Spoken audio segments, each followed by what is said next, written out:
dengan Mbak siapa tadi? Dengan saya Ita. Oh, Mbak Ita dari UNES. Dari UNES. Iya. Jurusan apa ya, Mbak? Jurusan Ilmu Politik. Ilmu Politik Semester 8. S1. Nggih. S1 ya. Ini apa ini? Ada yang bisa kita bantu nggak? Oh iya, di sini saya ingin bertanya mengenai program Sekolah Tani dan Ternak yang diinisiasi oleh Majelis Pemberdayaan Masyarakat Muhammadiyah Kendal. Untuk pertanyaannya bisa langsung saja nggih, Pak? Ya, silakan. Ya. Untuk pertanyaan pertama itu sejak kapan program Sekolah Tani dan Ternak ini dijalankan?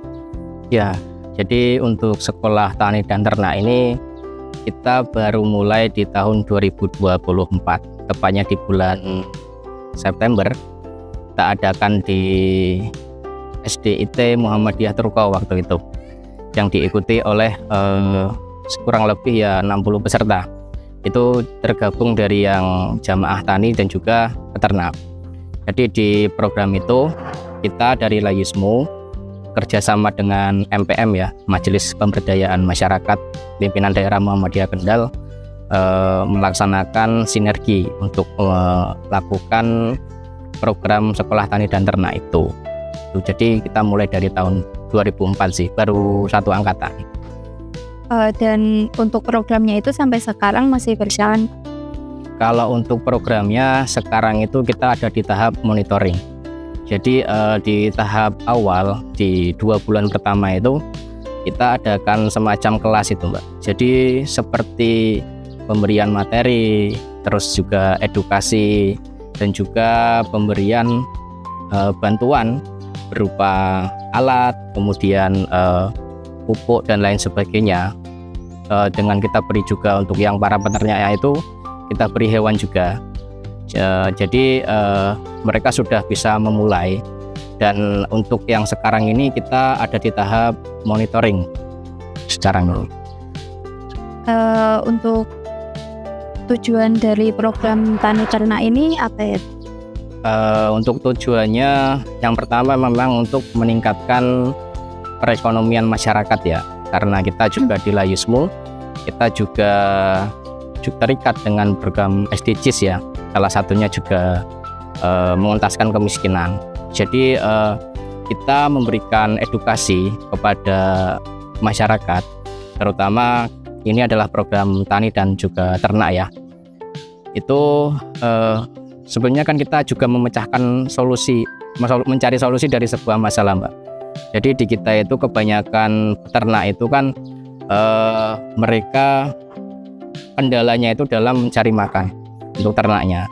Kalau cuacanya itu kurang mendukung kan biasanya susah untuk mencari makannya. Jadi kita mengedukasi dengan cara menciptakan kemandirian pakan ternak itu, sehingga tujuannya tidak kesulitan lagi untuk mencari makan itu. Nah kemudian dari situ kan juga ada korelasi dari peternakan itu kan ada namanya kayak apa ya, limbahnya itu, kompos itu kan bisa digunakan untuk pertanian. Jadi itu saling berhubungan sebetulnya. Yang kompos itu tadi digunakan untuk pertanian itu berupa pupuk?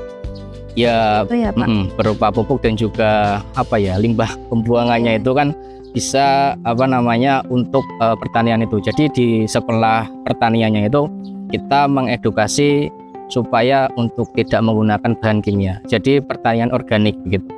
Sehingga terciptalah produk yang sering kita sebut itu mensua, mentik susu wangi gitu. Berasnya itu lebih pulen dan itu memang beras organik. Oh, seperti itu. Dan untuk proses awalnya penyadaran kepada masyarakat atau peserta untuk mengikuti program ini bagaimana, Pak? Kalau kita sosialisasi kan dari Layismu juga MPM itu kita mengirimkan surat, Mbak. Jadi di Muhammadiyah kan kita ada struktur dari mulai daerah dan juga cabang kalau kita di Kendal ya. Nah kita memberikan instruksi kepada para pimpinan yang ada di cabang itu untuk bisa mengirimkan anggotanya yang juga tentunya mereka juga petani dan juga peternak untuk mendapatkan pelatihan dari kita itu. Oh berarti untuk pesertanya itu khusus yang di Muhammadiyah itu ya Pak, nggak dari yang masyarakat biasa? Ada, bisa dari umum bisa, cuma itu kan kita melalui struktural dulu. Jadi memang harus ada direkomendasikan oleh pimpinan. Oh, seperti itu. Selanjutnya, manfaat atau pentingnya program Sekolah Tani dan Ternak ini untuk masyarakat? Ya, manfaatnya ya saya rasa ini cukup berdampak ya. Karena dari segi ilmu kita kan didampingi dengan MPM itu. Mereka saya rasa memang ahli di bidangnya. Kalau kita dari Laismu kan kita hanya mengelola dana, Mbak. Jadi peran Laismu di sini kita sebagai penyedia dana, kemudian yang menjalankan program ini adalah teman-teman kita di MPM ini. Jadi mereka memberikan ilmu, edukasi. Nah, kita dengan modal dari Laismu itu memberikan fasilitasnya berupa pembelian pupuk, bahan, terus alat dan lain sebagainya. Juga untuk para peternak ini kita berikan modal berupa hewan juga. Dan tadi kan sudah disebutkan oleh Bapak awal mulanya itu program ini dilaksanakan di SD Truko. Ya. Ya.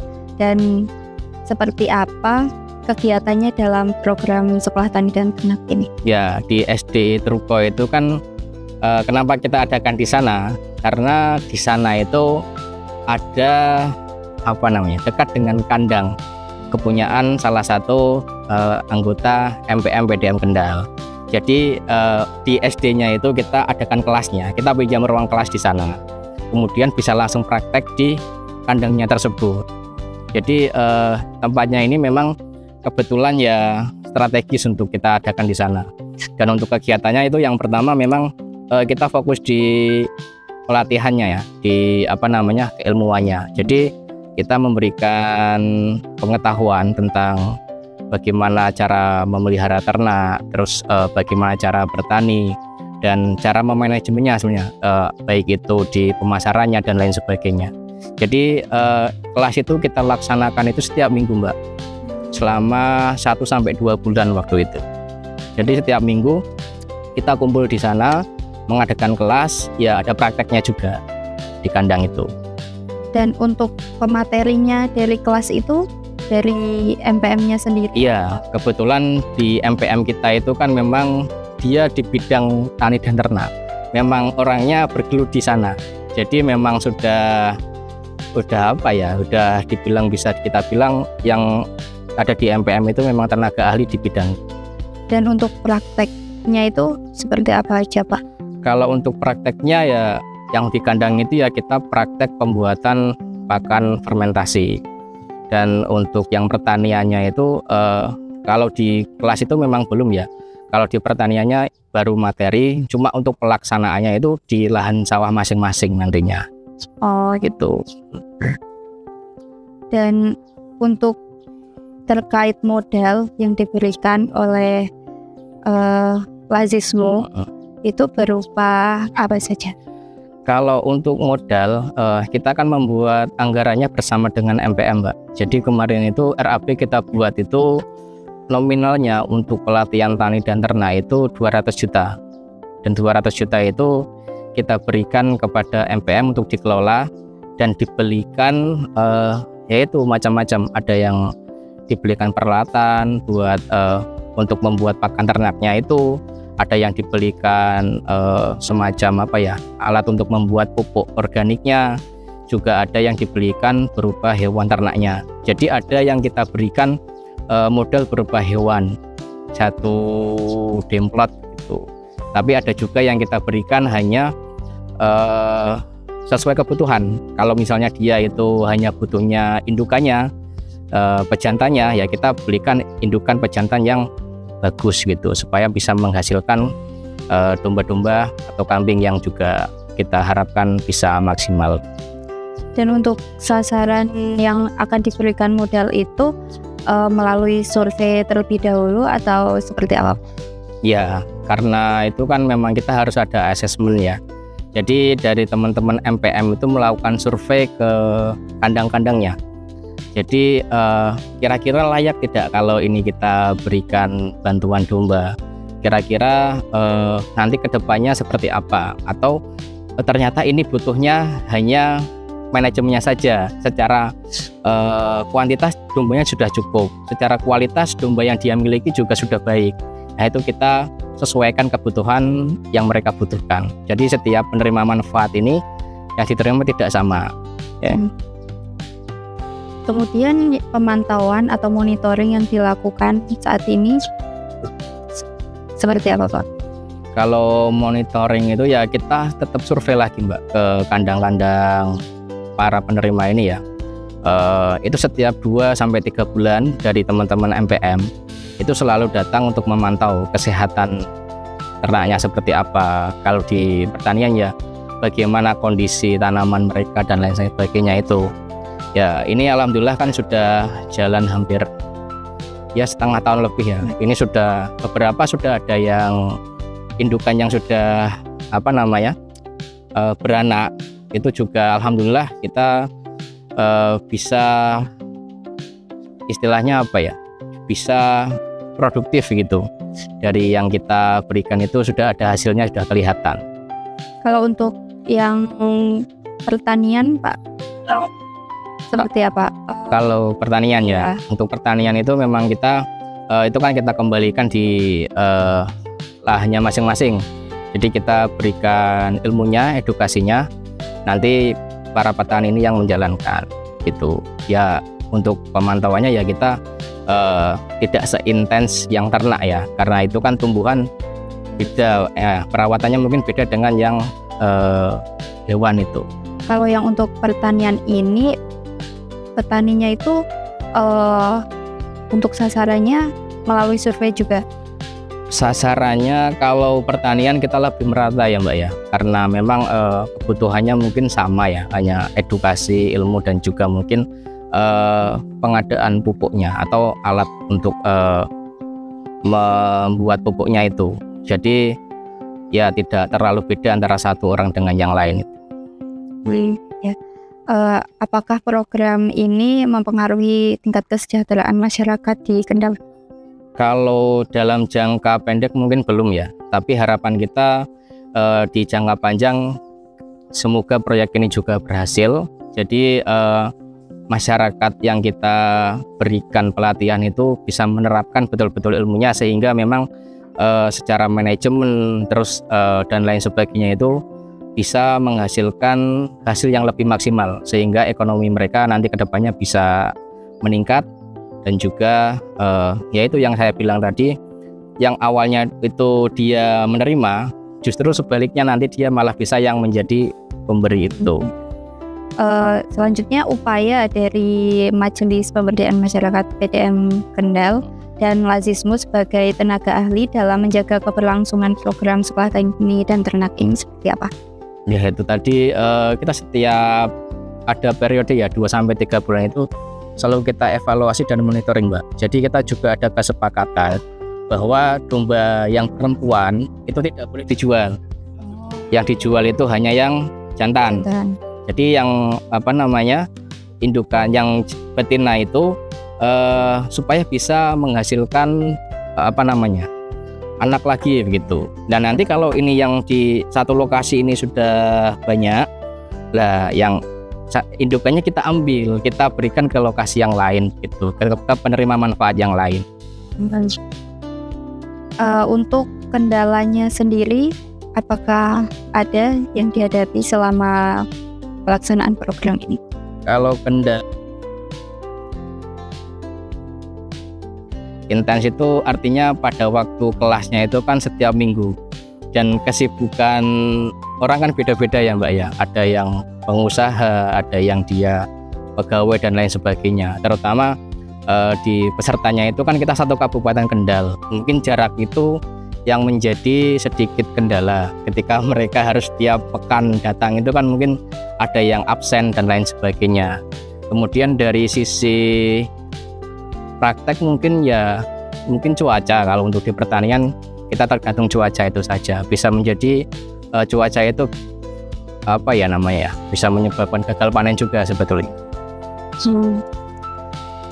Selanjutnya, apakah ada keterbatasan modal yang diberikan dalam program sekolah tani dan ternak?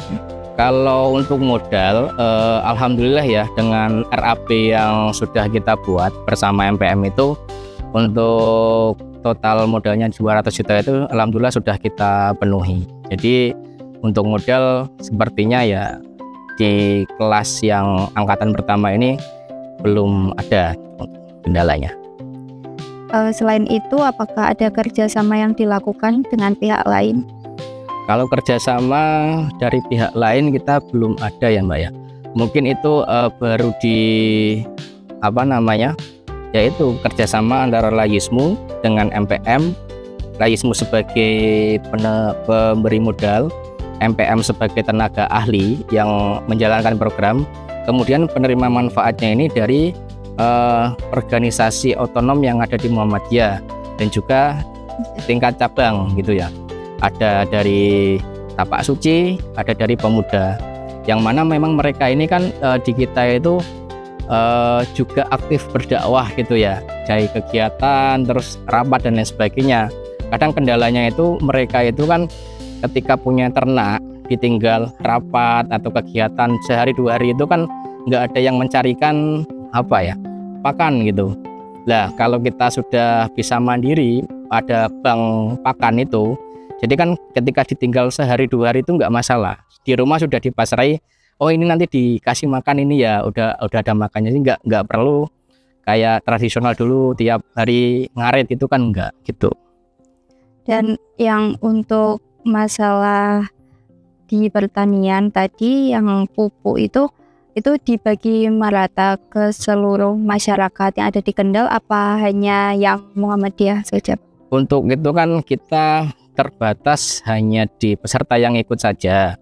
Sebenarnya yang ikut itu kemarin yang daftar itu antusiasnya banyak, cuma karena kita terkendala di RAP dan juga kuota, maka kita batasi. Jadi untuk ini kan baru pertama ya Mbak ya. Ya harapannya nanti ke depan bisa lebih masif lagi dan juga mungkin bisa dibuka masyarakat umum begitu. Dan untuk faktor pendukung maupun penghambat yang lainnya nggak ada Pak, maupun dari internal ataupun eksternal? Kalau faktor pendukung ya alhamdulillah kebetulan kita sangat didukung oleh Muhammadiyah ya pada umumnya, baik itu dari pimpinan daerah maupun pimpinan cabang. Dan ini terbukti dengan terselenggaranya kegiatan ini. Dan kebetulan peminatnya itu kan juga waktu itu melebihi kuota. Jadi ini salah satu indikator bahwa ternyata masyarakat kita itu memang mendukung program yang ini.